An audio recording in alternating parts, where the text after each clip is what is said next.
이 방송은 공직선거법에 의해 실시하는 프로그램으로 연설 내용은 MBC와 관계가 없습니다.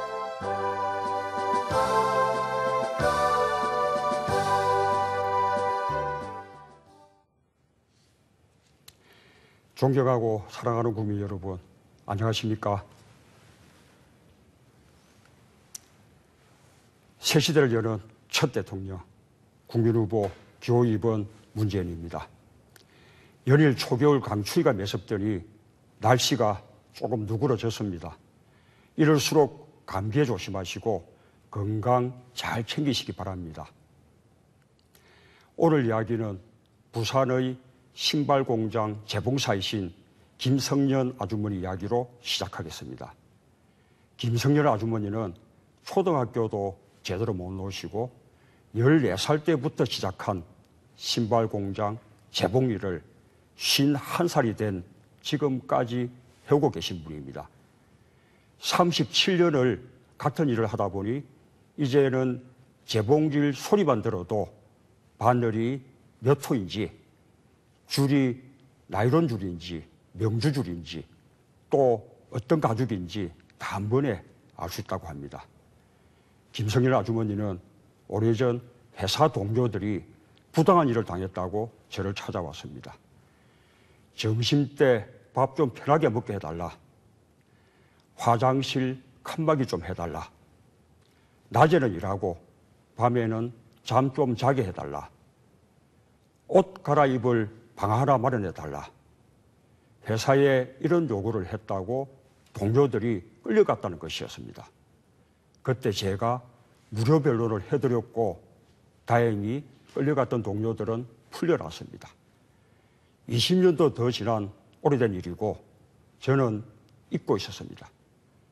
그런데 늘 고맙게 생각했다면서 하루 휴가를 내고 멀리 부산에서 올라와 저를 위해 TV 찬조 연설을 해주었습니다. 참으로 고마운 일입니다. 제가 도움을 줬다고 생각했는데 20년이 지난 후 제가 절실히 필요한 시기에 오히려 제게 더 큰 도움으로 다가왔습니다. 김성년 아주머니의 말씀을 들으며 저는 과연 그분에게 정치는 어떤 의미일까 생각해 보았습니다. 과연 그분에게 정치가 무엇을 해줄 수 있을까 생각했습니다. 저는 정치가 김성년 아주머니 같이 힘없고 가난한 분들과 함께해야 하고 또 그분들을 잘 살게 해줘야 한다고 생각합니다. 국민 여러분, 대통령 선거 투표일이 얼마 남지 않았습니다. 이제 며칠 후면 문재인의 대통합정부로 정권 교체가 될 것인가, 아니면 이명박, 박근혜 부자 정권이 연장될 것인가, 대한민국의 미래가 결정됩니다. 많은 국민들께서 물어보십니다. 도대체 문재인이 대통령이 되면 이명박, 박근혜 정부와 무엇이 다른가? 그래서 오늘은 그 점을 말씀드리고자 합니다. 지금은 진실을 솔직하고 대담하게 말할 때입니다. 저는 이렇게 말씀드리고 싶습니다. 이명박, 박근혜 정부가 부자 정부라면 문재인 정부는 서민 정부입니다. 문재인 정부는 바로 김성년 아주머니 같이 힘없고 가난한 분들과 함께 하려는 정부, 또 그런 분들을 잘 살게 하려는 정부입니다. 그것이 바로 제가 추구하는 새 정치요, 인생 대통령입니다. 먼저 제가 생각하는 새 정치에 대해 말씀드리겠습니다. 우리는 지금 갈등과 분열, 차별의 시대에 살고 있습니다. 새누리당 정부 5년은 격차와 차별을 더 심화시켰습니다. 부자와 서민, 기업주와 노동자, 대기업과 중소기업, 정규직과 비정규직, 보수와 진보로 대한민국을 갈기갈기 찢어놓았습니다. 이런 사회는 민주사회가 아닙니다. 정의로운 사회도 아닙니다. 저는 대통합으로 대한민국을 하나로 만들겠습니다.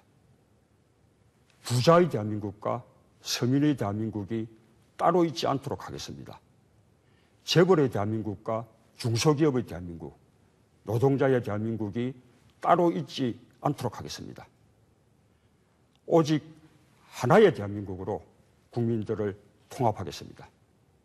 저 문재인이 앞장서서 분열과 대립, 갈등의 낡은 정치를 청산하겠습니다. 제가 추구하는 새정치는 분열과 갈등을 넘어서는 대통합의 정치입니다. 저 문재인 대통합으로 새정치, 새시대를 열겠습니다. 문재인의 새정치, 그 첫 번째 공약은 국민정당입니다. 저 문재인, 낡은 정치를 청산하겠습니다. 지역과 계층, 이념을 극복한 대통합정당, 국민정당으로 나가겠습니다. 국민정당이 새로운 대한민국의 새로운 정치 주체가 되도록 하겠습니다. 저 문재인 대통합을 이번 대선부터 실천하겠습니다. 이미 이번 선거는 민주통합당만의 선거가 아닙니다. 안철수 후보를 지지하는 비례세력, 심상정 후보를 지지하는 진보세력, 시민사회 합리적 중도 보수에 이르기까지 국민연대로 하나가 됐습니다. 민주통합당은 모든 것을 내려놓겠습니다. 오직 새정치, 민생만 생각하겠습니다. 문재인의 새정치, 그 두 번째 공약은 대통합정부입니다. 제가 대통령이 되면 지역과 정당을 뛰어넘는 대통합정부를 구성하겠습니다. 분열과 갈등, 차별을 극복하고 국민의 힘을 하나로 모아 통합의 정치를 하겠습니다. 정치를 바꾸고 민생을 살리겠습니다.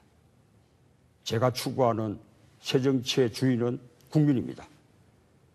국민이 정치에 참여하고 정당의 주인이 되고 정부의 주인이 되도록 하겠습니다. 그리하여 문재인 정부, 국민에 의한 정부가 되겠습니다. 문재인의 새정치, 그 세 번째 공약은 광화문 대통령 시대입니다. 대통령 집무실을 광화문 정부종합청사로 옮기겠습니다. 청와대 대통령 시대를 끝내고 광화문 대통령 시대를 열겠습니다. 청와대는 국민들로부터 대통령을 철저히 격리시킨 곳입니다. 심지어 비서실조차 대통령과 멀리 떨어져 있습니다. 제가 비서실장으로 일할 때도 대통령을 만나려면 차를 타고 가야 했던 곳입니다. 저 문재인이 바꾸겠습니다. 구중궁궐 같은 청와대를 나와 국민들 속으로 들어가 늘 소통하고 함께 하겠습니다. 시민들의 이웃이 되겠습니다. 소통하고 동행하는 겸손한 대통령 시대를 열겠습니다. 국민들은 출퇴근길에 대통령을 마주칠 수도 있을 겁니다. 대통령은 집무실 창을 열면 국민들의 생생한 삶의 모습을 바로 볼 수도 있을 겁니다. 제가 꿈꾸는 대통령은 남대문 시장에서 옷 한 벌 사고 상인들과 포장마차에서 소주 한 잔을 할 수 있는 대통령, 대학로에서 연극 한 편을 보고 나서 젊은이들과 호프 한 잔 하는 그런 대통령입니다. 또래 어르신들과 막걸리 잔을 나눌 수 있는 대통령입니다. 소통하고 동행하는 대통령, 경청하고 위로하는 대통령입니다. 이제 대통령 집무실이 청와대를 대신할 것입니다. 청와대는 더 이상 본부의 상징이 아니라 서울의 대표적인 휴식 공간이 될 것입니다. 이것이 바로 국민이 원하는 새정치요, 수준 높은 민주주의라고 저 문재인은 생각합니다. 더 이상 국민 위에 군림하는 대통령, 불통의 대통령은 안 됩니다. 우리 역사가 유신 시대로 후퇴되어서는 안 됩니다. 지금까지 저는 새정치에 대해 말씀드렸습니다. 이제 민생 대통령에 대해 말씀드리겠습니다. 새정치와 민생 대통령은 다른 것이 아닙니다. 제가 새정치를 하려는 이유도 민생을 챙기기 위한 것입니다. 문재인 정부는 힘없고 가난한 서민들이 잘 살 수 있게 하는 정부, 국민을 위한 정부가 되겠습니다. 이명박 새누리당 정부 5년, 대한민국을 갈기갈기 찢어 놓았을 뿐만 아니라 민생 파탄으로 국민들의 삶을 불안 속에 몰아넣었습니다. 지금 보통 사람들의 삶이 무너져 내리고 있습니다. 오늘의 노동으로 내일의 행복을 꿈꿀 수 없습니다. 부자는 갈수록 더 부자가 되고 서민은 갈수록 더 가난해지고 있습니다. 저 문재인, 서민의 아픈 삶을 보듬어주는 민생 대통령이 되겠습니다. 문재인의 민생 대통령 그 첫 번째 공약은 일자리 뉴딜입니다. 지금은 일자리 위기의 시대입니다. 서민과 중산층이 일자리 불안에 빠져 있습니다. 아버지와 아들, 중장년과 청년이 함께 일자리 어려움을 겪고 있습니다. 저 문재인 일자리 문제를 해결하겠습니다. 일자리 대통령이 되겠습니다. 850만 비정규직과 600만 자영업자들의 눈물을 닦아드리겠습니다. 정부가 앞장서고 대기업과 중소기업, 노동과 자본이 협력해서 일자리를 나누고 만들고 지키기 위한 일자리 뉴딜을 추진하겠습니다. 특히 비정규직 차별 요소에 나서겠습니다. 지금 전체 노동자의 절반이 비정규직입니다. 이들 비정규직 노동자들은 똑같은 일을 하면서도 임금이 정규직 노동자의 절반에 불과합니다. 정규직의 50%에 불과한 비정규직의 임금과 근로조건, 복지 수준을 향상시키겠습니다. 최저임금 수준을 단계적으로 인상해서 전체 노동자 평균 임금의 50% 수준까지 올리겠습니다. 2017년까지 비정규직 규모를 지금의 절반 이하 수준으로 줄이겠습니다.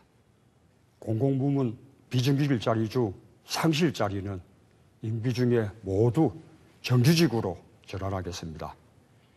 기업이 비정규직을 정규직으로 바꾸는데 정부 지원을 늘리겠습니다.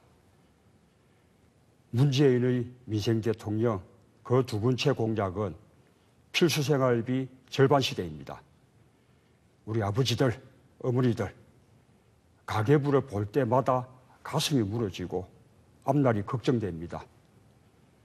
저는 필수생활비 절반 시대를 열겠습니다.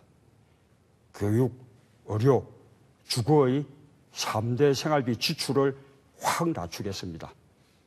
모든 가정에 부담이 되는 통신비도 낮추겠습니다. 첫째, 교육비 절반 시대를 열겠습니다. 우상보육부터 반값 대학 등록금까지 아이 낳고 키우는 데 드는 비용을 국가가 함께 부담하겠습니다. 아이들을 안심하고 기를 수 있도록 안전하고 질 높은 무상보육을 국가가 책임지겠습니다. 초중고 12년 무상보육을 시행하겠습니다. 내년에는 국공립대부터 그리고 내후년에는 사립대까지 반값 등록금을 실현하겠습니다. 둘째, 의료비 절반 시대를 열겠습니다. 어떤 질병이든 연간 의료비가 100만 원이 넘지 않도록 100만 원 본인 부담 상한제를 실현하겠습니다. 그동안 건강보험 적용이 안 된 간병료, 선택진료비를 앞으로는 건강보험이 적용되게 하겠습니다. 셋째, 주거비 절반 시대를 열겠습니다. 임대료 부담이 큰 서민들로부터 먼저 월세를 국가가 보조해드리는 월세 바우처를 지원하겠습니다. 내년부터 당장 시범사업에 착수하겠습니다. 넷째, 통신비 절반 시대를 열겠습니다. 이동전화 기본요금과 가입비를 단계적으로 줄이고 저렴한 단말기를 보급하겠습니다. 공용 와이파이를 무상으로 제공하겠습니다. 존경하는 국민 여러분, 이명박 정부 5년 동안 행복하셨습니까? 살림살이 좀 나아지셨습니까? 지금 박근혜 후보조차 이명박 정부가 민생에 실패했다고 비판합니다. 그러나 이명박 정부의 민생 파탄, 박근혜 후보에게는 책임이 없습니까? 그렇지 않습니다. 4대강 사업 부자 감세, 박근혜 후보가 동의했기 때문에 가능했습니다. 박근혜 후보는 이명박 정부 민생 파탄의 몸통입니다. 새누리당 부자 정권이 계속되면 민생 파탄도 계속될 것입니다. 사랑하는 국민 여러분, 정권이 바뀌면 내 삶이 바뀝니다. 민생 파탄의 연장이냐, 아니면 복지국가로 교체냐, 이제 선택은 분명해졌습니다. 사랑하는 국민 여러분, 저는 새정치로 민생 대통령이 되겠습니다. 역대 민주정부가 발전시켜온 복지제도의 토대 위에서 저 문재인, 우리나라 첫 번째 복지국가 대통령이 되겠습니다. 우리나라를 따뜻한 국민들의 집으로 만들겠습니다. 대한민국을 배려와 협조, 도움이 가득한 곳으로 만들겠습니다. 국민 여러분의 삶이 문재인의 삶입니다. 여러분의 아픔이 문재인의 아픔입니다. 여러분의 행복으로 행복해지겠습니다. 여러분이 웃어야 문재인이 웃겠습니다. 감히 여러분께 힘주어 말씀드립니다. 기회는 평등할 것입니다. 과정은 공정할 것입니다. 결과는 정의로울 것입니다. 사람이 먼저인 세상을 만들겠습니다. 이번 재외국민 투표율이 총선 때보다 25%나 높아졌습니다. 독일의 차두리 선수는 아우토반 고속도로를 2시간 넘게 달려서 투표했다고 합니다. 인도의 한 선임은 4박 5일 동안 2달 생활비를 쓰면서까지 투표했다고 합니다. 저는 투표율이 77%를 넘으면 명동에서 말춤을 추겠다고 약속했습니다. 제 말춤을 보고 싶으십니까? 그러면 투표하십시오. 사랑하는 국민 여러분, 새로운 변화, 내일의 희망을 여는 힘은 바로 우리들 한 사람 한 사람에게 있습니다. 투표하면 정권 교체할 수 있습니다. 투표하면 새시대 복지국가 열 수 있습니다. 우리가 간절히 원하면 꿈은 반드시 이루어집니다. 시청해 주셔서 고맙습니다. 편안한 밤 되시기 바랍니다. 지금까지 국민 후보 문재인이었습니다. 감사합니다.